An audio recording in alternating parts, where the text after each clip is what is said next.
신데렐라와 백설공주 같은 동화책을 읽어보면 여러 우여곡절이 있고 다양한 이야기가 전개되다가 언제나 왕자님과 결혼하면서 이제 끝이 납니다.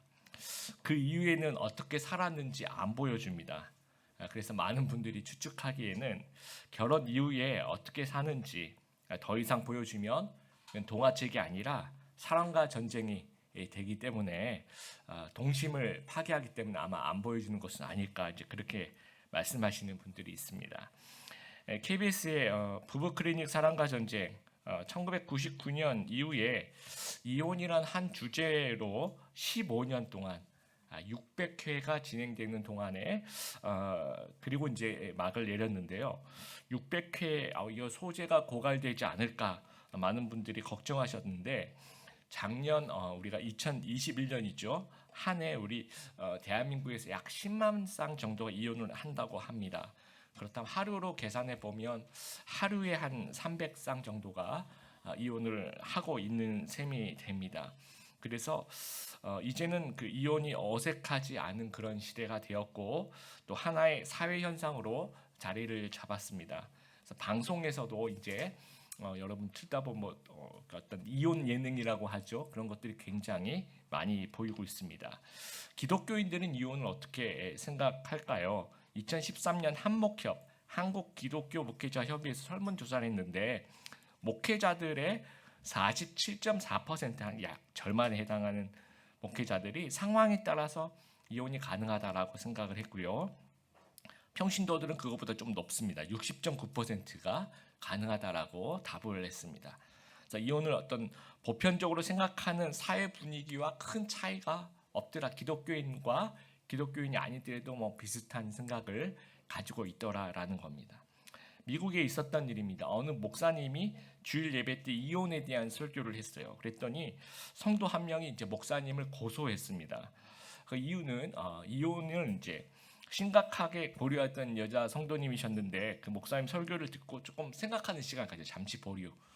근데 그 시간 동안에 남편이 자기 아내가 이혼을 하려다가 목사님 설교를 듣고 잠시 보류하고 있다는 것을 보면서 자기가 좀 재산을 좀 빼돌린 거예요. 그리고 난 다음에 시간이 어느 정도 지나서 이 여성도님이 이혼 소송을 하려고 했더니 남편의 재산이 사라져 버린 거죠. 그래서 이건 다 목사님 때문이다. 그래서 그 목사님을 고소했다라고 합니다. 그래서 마태복음 강해 설교 순서를 가다 보니까 이 순서가 돌아왔습니다. 그래서 오늘 본문 저도 설교하고 나중에 고소를 당하면 어떡할까 하는 그런 생각도 해보았습니다. 오늘 본문 말씀을 보면서 이혼에 대한 세 가지 질문을 좀 던지고 싶어요. 첫 번째는 성도가 이혼해도 되는가에 대한 문제, 두 번째는 부득이 이혼을 하게 되면 어떻게 되는가에 대한 문제, 세 번째는 교회는 이혼한 사람을 어떻게 대해야 되는가, 이 세 가지 질문에 답을 좀 해가면서 예수님의 의도를 좀 같이 한번 살펴보았으면 좋겠습니다. 첫 번째로 성도가 이혼을 해도 되는가 하는 문제입니다. 3절 바리새인들의 질문에 보면 이유가 있으면 이혼해도 됩니까? 라고 물어봐요. 그래서 신명기 이제 여러분 신명기 24장 1절 같이 한번 읽어보겠습니다. 사람이 아내를 맞이하여 데려온 후에 그에게 수치되는 일이 있음을 발견하고 그를 기뻐하지 아니하면 이혼 증서를 써서 그의 손에 주고 그를 자기 집에서 내보낼 것이요. 라고 이제 모세오경에 써 있다는 거죠. 그래서 이 수치되는 일, 요거를 가지고 이제 해석을 바리새파들 중에서 양대의 산맥이 있습니다. 샴마이 학파와 힐렐 학파가 있는데 서로 좀 다른 해석을 하더라는 거예요. 이 샴마이 학파는 율법을 굉장히 엄격하게 해석을 합니다. 그래서 이 얘기는 좀 돌려서 얘기한 거지 간음을 얘기하는 거다 이렇게 얘기를 하고요. 힐렐 학파는 좀 폭넓게 아주 그냥 남편이 생각할 때 수치스러운 일이라 생각하면 다 해당되는 거예요. 그러니까 뭐 요리할 때 뭔가 음식을 태웠다든지 접시를 깨트렸다든지 아니면 마음에 안 들다든지 또는 이제 랍비 아키바 같은 사람은 당신에게 새로운 매력적인 여인이 생기면 부인을 버려도 된다라는 그런 얘기를 했다라는 거죠. 그래서 조선시대 칠거지약하고 좀 비슷한 것 같습니다. 첫 번째가 시부모 잘 못 모시면, 두 번째는 아들을 못 낳으면, 세 번째로 음탕하면, 네 번째로 질투가 있으면, 다섯 번째 나쁜 병이 생기면, 여섯 번째가 말이 많으면, 일곱 번째가 도둑질하면. 그러니까 이거 찔거지하고 코에 걸면 코걸이고 귀에 가면 귀걸이고 그냥 언제든지 좀 남성에게 아주 유리하게 만들어 놓은 것 같이 그 당시에도 어디서나 언제 전 세계 동서고금을 막론하고 좀 힘 있는 자와 약한 자의 어떤 모습인 것 같습니다. 그래서 이 두 학파가 이 상반된 견해를 가지고 격렬한 논쟁을 벌이고 있었다는 거예요. 그래서 그 당시 사회에 뜨거운 이슈가 되었고 대중은 아마도 좀 넓게 적용하는 힐렐 학파를 많이 지지하고 있었던 것 같습니다. 그래서 우리가 이제 3절에 바리새인들이 예수께 나와 그를 시험하여 이르되라고 얘기해요. 왜 이게 시험에 빠지는 일이냐? 예수님을 곤란에 빠지게 하는 질문이라는 거예요. 이 이혼이라는 주제 자체가 아주 민감하다라는 겁니다. 그래서 분봉왕 헤롯 안디바가 이혼을 하고 자기 남동생 부인과 불법으로 이제 재혼을 하게 됩니다. 그래서 그것을 비판했던 세례 요한을 옥에 가두고 나중엔 처형까지 하게 됩니다. 굉장히 민감한 주제입니다. 또 1500년대 잉글랜드 왕인 헨리 8세가 그 형의 미망인인 이제 왕비가 있어요. 캐서린이라는 왕비가 있는데 왕비와 결혼했는데 아들이 없는 거예요. 그래서 캐서린과 이혼을 하고 그 왕비의 궁녀였던 앤 불린이라는 사람과 이제 재혼을 시도를 했던 겁니다. 그랬더니 이제 교황 클레멘스 7세가 이혼을 안 된다라고 이제 불호를 하게 됩니다. 그래서 그렇지 않아도 그 동안에 이제 로마 교황청과 아주 오랜 갈등을 겪고 있었던 헨리 8세가 1534년 이 역사책에 나옵니다. 수장령이라는 것을 내립니다. 국왕이 영국 교회 최고 수장이다라고 얘기하면서 거기서부터 이제 영국 성공회가 생겨난 배경이 됩니다. 그래서 영국에 있는 그 로마 카톨릭 교회와 수도원을 전부 다 해산시켜버려요. 헨리 8세가 재산을 다 몰수해버립니다. 그래서 엄청난 사회적인 파장을 또 변혁을 일으키게 됩니다. 그래서 바리새인들의 그 이혼에 대한 이 질문 자체가 그 예수님을 좀 시험하는 도구로 사용되고 또 어떤 이슈와 파장을 좀 만들어가는 거죠. 그래서 만약에 예수님이 이혼을 안 된다라고 얘기하면 대중들이 좀 실망하면서 인기가 확 떨어지게 만들거나 또는 세례 요한과 같이 그런 어떤 기회가 있으면 좀 처형의 기회까지 혹시나 갈 수 있을지를 보는 거. 또 이혼이 가능하다라고 얘기하시면 또 엄격한 학파인 또 전통 유대인들이 또 이제 반대를 할 것이고 뭘 해도 좀 곤란하게 하려는 그런 의도를 가지고 예수님께 질문을 했다라고 합니다. 예수님께서 이제 6절에 이 말씀을 대답을 해주시죠. 6절에 그러므로라고 이제 중반부터 그러므로 결론을 내는 겁니다. 하나님이 짝지어 주신 것을 사람이 나누지 못할지니라라고 말씀하십니다. 신구약 성경에 일관된 교훈은 이혼하면 안 된다라는 거예요. 락에서 2장 16절에도 나는 이혼을 미워한다라고 이제 말씀하시고 계시고 공간복음에도 마태복음에도 5장 31절 32절도 거의 지금 본문하고 비슷한 구절이 있습니다. 그리고 오늘 본문도 마태복음에서는 두 군데서 이야기를 하고 있고요. 마가복음 10장과 누가복음 16장이 공간복음에서 다 얘기를 하고 있습니다.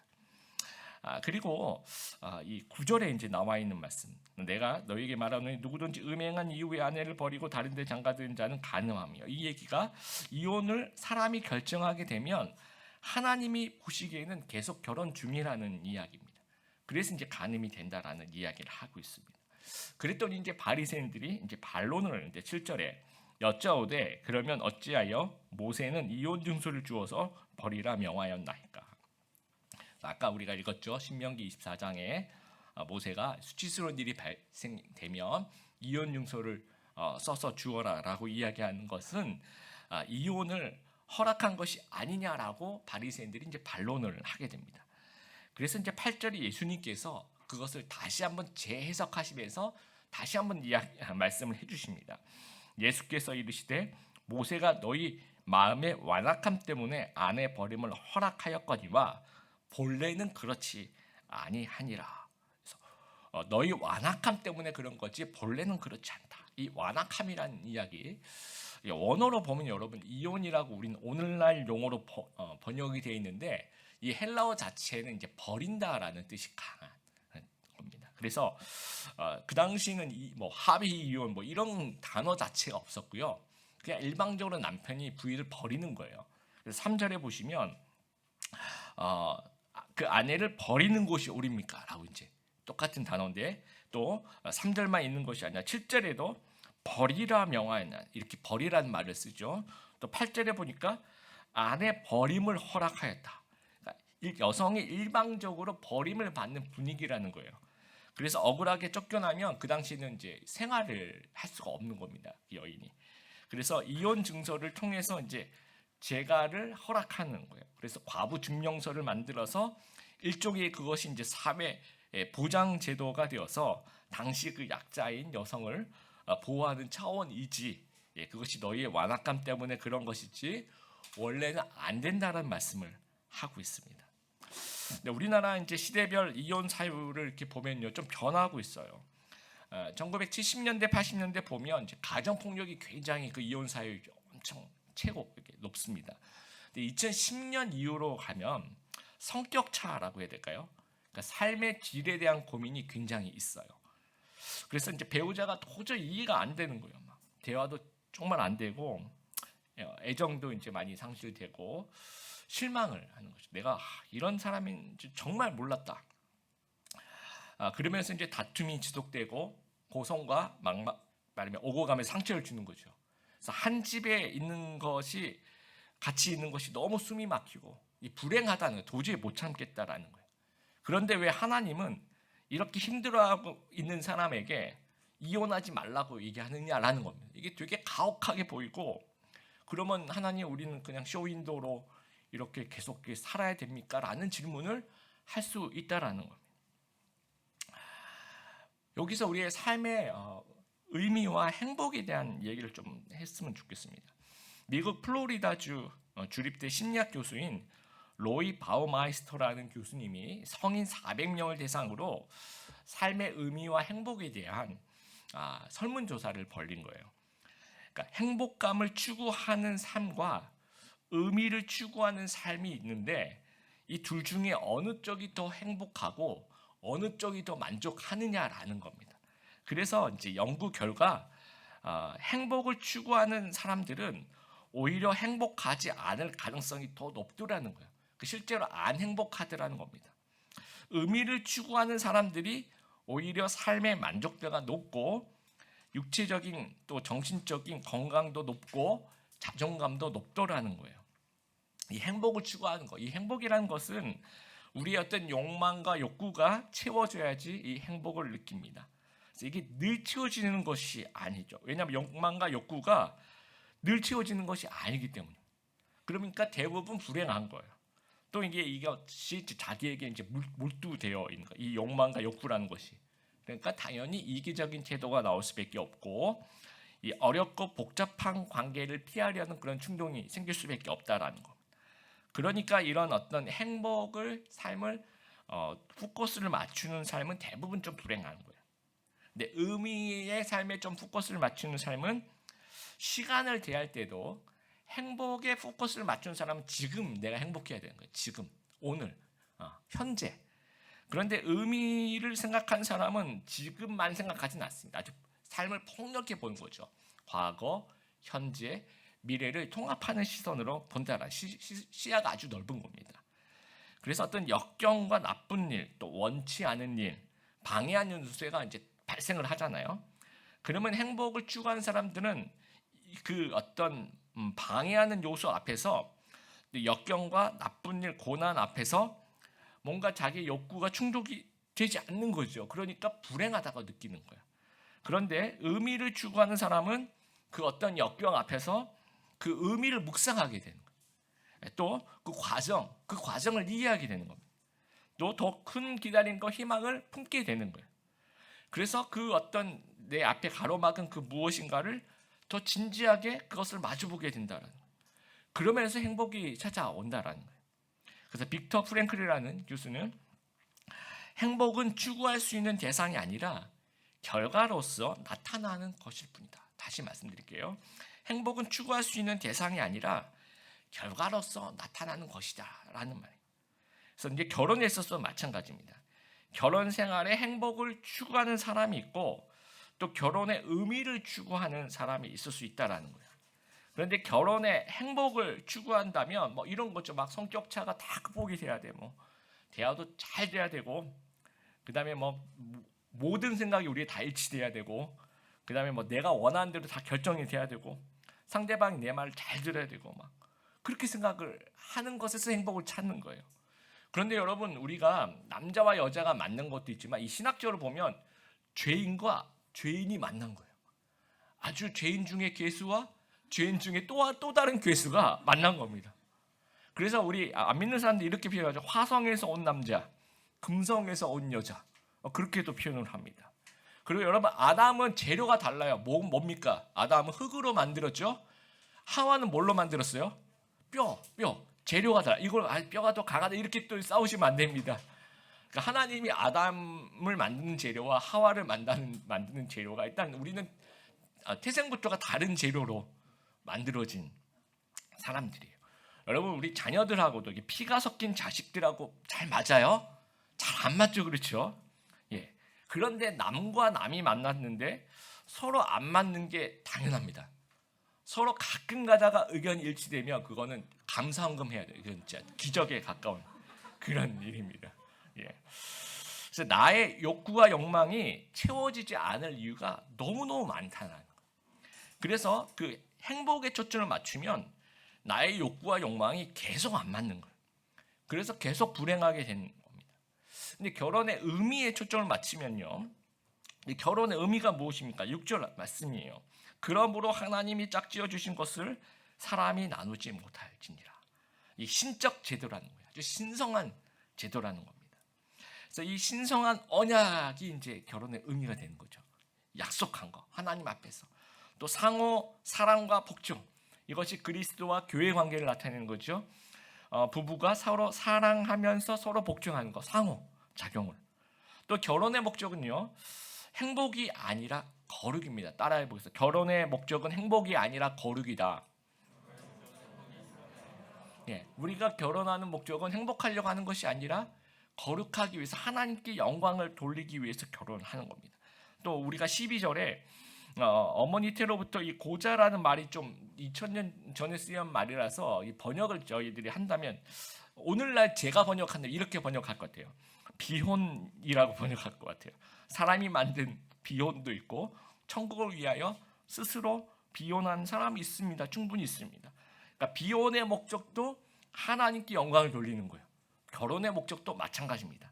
하나님께 영광을 돌리는 것입니다. 또 이렇게 얘기하면, 목사님 그러면 크리스찬 결혼은 행복하지 않습니까? 그렇지 않습니다, 여러분. 이 거룩과 이 영광을 추구하다 보면 행복이 이제 부수적으로 찾아오는 겁니다. 근데 처음부터 행복만 포커스를 맞추게 되면 아까 말씀드린 것처럼 이 나의 욕구와 욕망이 서로 다르기 때문에 이것이 날아갈 가능성이 굉장히 크다라는 거예요. 물론 행복을 추구하는 것 자체가 나쁜 것은 절대로 아닙니다. 근데 문제는 어디서 얻느냐가 문제라는 거예요. 그래서 의미를 추구하는 삶이 진정 멋있는 이제 크리스찬의 모습 중에서 이 결혼의 의미를 정말 묵상하는 그런 삶이 정말 멋있는 삶이란. 그래서 예수님께서 이 이혼을 금지하시는 것이 우리를 힘들게 하시려고, 우리 성도님들을 막 힘들게 하려고 하는 말씀이 절대로 아닙니다. 오히려 그 반대의 경우라는 거예요. 결혼의 그 성경적인 의미를 좀 붙잡아 보자라는 거예요. 그래서 이 성격 차를 아가페 사랑으로 좀 극복해 나가는 거예요. 좀 이 또한 지나가는 거죠. 나쁜 점만 보이다가, 그렇죠? 어느새 또 좋은 점이 또 보이기도 하고, 또 나쁜 점이 보이기도 하면서 또 좋은 점이 보이기도 하는 그런 왔다 갔다 하는 모습들을 우리가 보면서 이 또한 지나가는 겁니다. 그래서 거룩함과 영광을 추구하면서 우리의 그 마음의 완악함을 좀 다스려보는, 그래서 비로소 행복하고 친밀한 관계, 또 이 의미와 이 행복이 일치를 이루는 그런 귀한 결혼의 관계를 누리시는 우리 귀한 드림교회 성도님들 되시기를 축복합니다. 두 번째로, 그런데도 성도가 부득이 이혼을 하면 어떻게 되나요? 여러분, 성경에서 이제 이혼이 허용되는 이제 경우, 이럴 경우는 이혼하더라도 죄가 안 되는 경우가 두 가지가 있습니다. 이건 무조건 이혼하라는 어떤 것이라기보다는 허용되는 기준이라는 겁니다. 첫 번째는 구절에 나와 있는 것처럼 음행한 영거 외에 아내를 버리면, 그래서 배우자의 음행, 부정, 간음. 그래서 이제 예수님의 육신의 아버지인 요셉이 마리아가 임신했다는 소식을 듣고 어떻게 했습니까? 첫 반응이 가만히 끊고자 하여라고 했죠. 그 가만히 끊고자 한다는 그 헬라어 단어가 오늘 이제 계속 나오는 그 이혼이라는 단어랑 똑같은 단어입니다. 그래서 이제 배우자 부정이 했구나 이렇게 요셉은 생각했던 거죠. 그래서 이제 가만히 끊고자 했다라는 겁니다. 두 번째는 고린도전서 7장 15절에 사도 바울이 교훈하고 있는 믿지 않는 배우자가 믿는 배우자와 신앙 문제로 헤어지기를 원할 때, 너 예수님 계속 믿으려면 나랑 헤어져를 요구할 때는 헤어지라고 이야기를 하고 있습니다.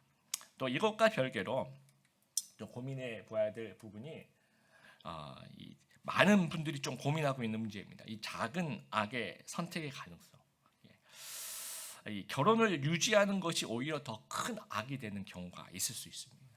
또 이혼하는 것이 작은 악이 될 가능성도 있어요. 여러분 오해하지 마세요. 제가 또 뭐 이거를 또 허용하는 그런 부분이 아니라 이런 부분을 우리가 좀 생각해 볼 필요가 있다는 겁니다.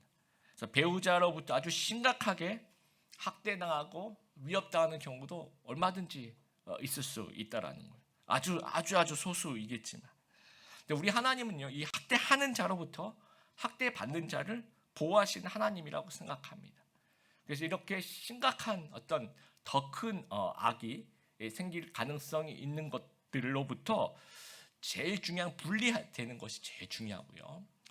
분리해서 또 별거 하는 것도 저는 필요하다라고 생각합니다. 근데 별거로도 도저히 이거는 해결이 되지 않는 문제라고 생각한다면 이혼이지만 이것은 서류상의 이혼, 그러니까 별거로서의 이혼을 고민할 수 있는 그러한 상황도 저는 있을 수 있다라고 생각을 합니다.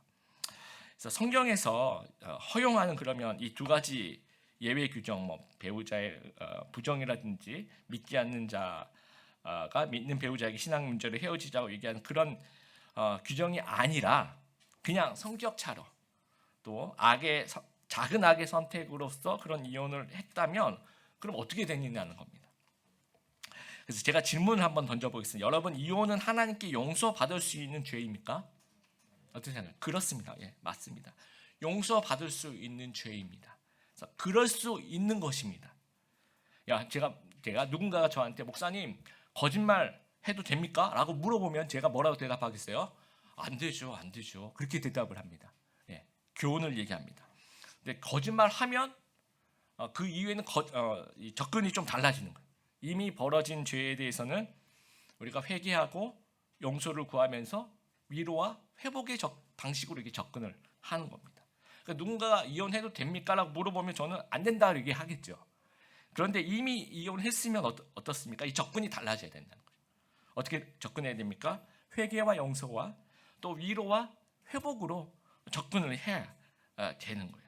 그래서 이혼 전에는 여러분이 혹시나 이혼을 고민하고 있는 분이 계시다면 그때는 교훈에 초점을 맞추는 것이 중요합니다. 그런데 이혼을 했다면 이제는 회복에 초점을 맞추는 것이 맞는 거예요. 근데 이 둘이 바뀌면 큰일 납니다. 이혼을 막 고민하고 있다가 이거를 교훈에 초점을 맞춰야 되는데 회복에 초점을 맞춰. 목사님 괜찮대. 이렇게 생각하시면 곤란합니다. 또 반대로 이혼을 하신 분이 목사님이 나보고 죄인이래 이렇게 생각하니 오해하시는 거예요. 이건 절대로 아닙니다. 무슨 말씀인지 알겠죠? 그래서 이혼 전에 우리가 교훈에 초점을 맞추고 그 이후에는 우리가 회복에 초점을 맞출 수 있는 저희들이 되었으면 좋겠고요. 세 번째 문제는요. 교회는 이혼한 사람은 어떻게 돼야 하는 거라는 문제를 한번 생각해 보길 바랍니다. 어느 권사님이 이제 따님이 이제 이혼을 하신 거예요. 그래서 이제 이혼한 딸에게 신신당부를 하셨는데 사람들 시선 때문에 자기 교회는 절대로 오지 말라고 좀 굉장히 신신당부를 했다라고 합니다. 이제 제 주변에 아주 오래전에 이혼하신 분이 계시는데 어느 교회를 갈까? 현재 자기 교회 되게 힘들 것 같고 부모님 교회도 오지 말. 저기 도저히 거기는 더 못 가겠고. 그리고 어디를 가면요. 한국 교회 그 저기 좀 뭐라 그럴까요? 꼬치꼬치 캐묻는 그런 문화가 있대요. 그래서 이제 혼자 이렇게 앉아 있습니다. 왜 혼자 왔니? 뭐 신랑은 어디 갔냐고 막 그리고 결혼했냐라고 이렇게 물어보는 거죠. 결국 10년 정도를 한국 교회를 못 갔어요. 예, 그리고 10년 정도 지나서 이제 안 물어볼 정도 나이가 되었을 때 겨우 갔다라고 합니다. 그래서 우리 성도님도 초면에 이런 질문을 좀 안 했으면 좋겠다라는 생각. 이게 지내다 보면 알게 되잖아요. 자연스럽게 좋은 관계 안에서 얼마든지 서로 삶을 나눌 수 있을 때. 근데 초면에 뭐 이런 질문이 물론 이제 아주 좀 좋은 마음으로서 했겠지만 굉장한 상처가 또 될 수 있다라는 겁니다. 그리고 우리는 똑같은 죄인이라 우리도 똑같은 죄인. 우리도 뭐 이 거짓말하죠. 우리도 다투죠. 우리도 미워하죠. 우리도 폭력적이죠. 우리도 음란하죠. 그렇죠? 그러니까 뭐 누구 하나 너는 죄인이고 나는 죄인이 아니다. 그런 것이 없다. 교회는 다 똑같다라는 거예요. 그래서 이제 복양적인 태도가 필요합니다. 별것 아닌 것처럼 대해야 한다라는 거예요. 정죄하지 말고 이해해주고 상처를 좀 보듬어주고 또 공동체의 소중한 일원으로 대우하면서 또 그 이후에 또 자녀를 양육하고 이 문제들이 굉장히 힘들 수 있습니다. 그 힘든 부분들을 교회 공동체에서 회복을 돕는 거죠. 그래서 미국의 그 윌로크릭이나 샌드백이나 이런 큰 교회들 같은데 보면 이 싱글맘들을 위한 특별 미니스트리가 또 있습니다. 그래서 교회에서 그런 분들을 잘 돕고 또 아이들까지도 잘 케어할 수 있도록 이렇게 전문 그런 사역들이 굉장히 저희들에게 시사하는 점이 크다라고 생각합니다. 또 하나 생각해 볼 것이 이제 중직자가 이혼하면 어떻게 되는가? 목사님이 이혼을 하거나 장로님이 이혼을 하시거나 안수 집사님이 이혼하시거나 권사님이 이혼하시면 어떻게 되는가? 이 문제도 굉장히 가끔 나오는 그런 문제입니다. 일반 성도와 똑같은 부분이 있고요. 일반 성도와 똑같지 않은 부분이 존재합니다.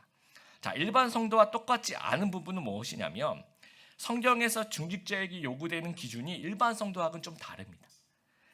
베드로전서 5장 3절에 장로님들한테 이제 목사와 장로가 다 똑같은 거죠.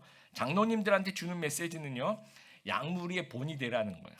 그리고 디모데 3장에 지도자의 자격이 쭉 나오는데 그 중에서도 가정에 대한 얘기가 꽤 많이 나와요. 3장 2절에 한 아내의 남편이래요. 가정생활에 뭐 부인을 두세 명 두거나 뭐 그러면 안 된다는 거죠. 그리고 3장 5절에 굉장히 중요한 말씀을 하고 있는데 한 가정을 제대로 이끌어 가지 못하는 사람이 어떻게 하나님의 교회를 잘 이끌어갈 수 있겠습니까? 라고 이야기를 하고 있어요.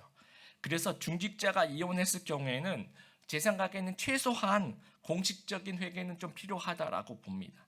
본이 되지 못한 점, 모범을 보이지 못한 점, 지도자로서 염려를 끼친 점에 대해서는 이 성도들에게 공개적인 회개는 좀 필요하다라고 봅니다. 제가 아는 어느 목사님 안수를 받은 이후에 아주 젊은 나이죠. 아주 젊은 나이에 이혼을 하신 거예요. 그래서 이제 교단에서 이제 1년 동안 이제 뭐 징계를 한 거죠. 그래서 징계가 끝난 이후에 회개하고 회복이 됐어요.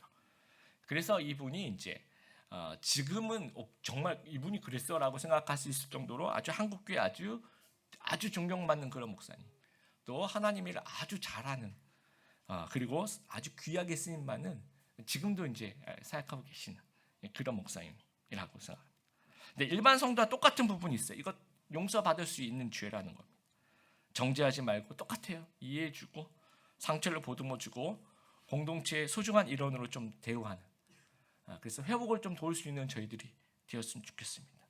또 하나 이제 많이 물어보시는 질문이 이혼 경력이 있는 사람이 중직을 맡을 수 있는가 교회 안에서. 여러분 제가 다른 질문을 해보겠습니다. 거짓말한 사람이 경력이 있는 사람이 죄 지은 경력이 있는 사람이 교회 중직을 맡을 수 있습니까? 맡을 수 있죠. 그렇죠? 과거가 아니라 지금의 모습이 중요합니다. 그 이후에 지금까지 어떻게 살아왔느냐가 중요하다는 거죠. 그 이후에 선한 일을 사모하며 본을 보이는 삶을 살아왔다. 그럼 전 얼마든지 가능하다라고 생각을 합니다. 말씀을 좀 마무리합니다. 목회하면서 이제 결혼 주례도 많이 하고요. 결혼한 부분들 참 많이 보았습니다.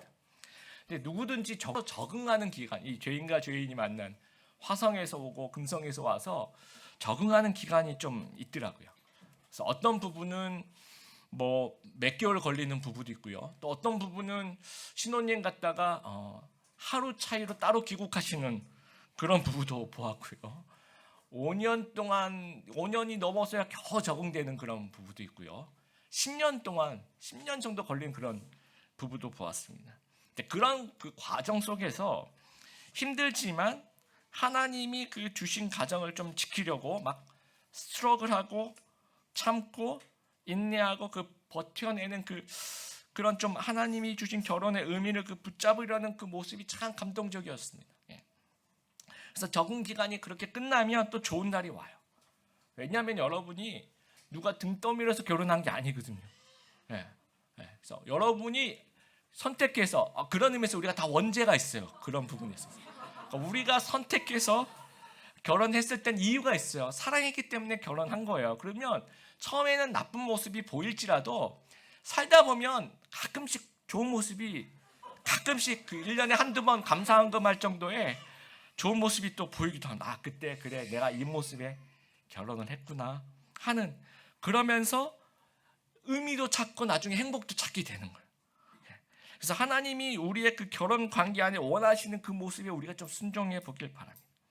그래서 인내와 사랑과 노력의 대화의 노력들을 우리가 좀 계속 좀 해 나가면서 그 의미에 좀 초점을 맞추는. 그래서 인간 마음의 그 완악함을 믿음으로 좀 극복해 나갈 수 있는. 그리고 우리 주변에 이혼을 경험하신 분들 좀 위로하고 회복을 도와줄 수 있는 그런 성도와 교회가 되는 우리 귀한 우리 드림의 교회 성도님들 다 되시기를 주님의 이름으로 축복합니다.